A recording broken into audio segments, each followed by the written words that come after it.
अस्सलाम वालेकुम दोस्तों, आप बच्चे का बच्चा ने थोड़ा सा प्लान था बच्चे का मां जी कितनी उम्र है बच्चे दी 22 साल बच्चे की उम्र है। इन्हें बुखार बुखार होया सी बुजुर्ग बुखार होया है इस टाइम 22 साल बच्चे की उम्र और बच्चे की कंडीशन देख लो।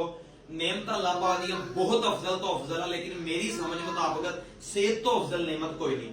लखा वीडियो मैं डेली चैनल ते ऐड करदा, कदी किसी अगे मैं रिक्वेस्ट नहीं की। इस वीडियो च मैं स्पेशल कहांगा कि जनाब इन्हां दे वालिद और वालदा इंतहाई परेशान आ। इहदी सेहत याबी वास्ते जिहड़ा भी भैन भरा इस वीडियो नूं वेखे दवा लाजमी करे।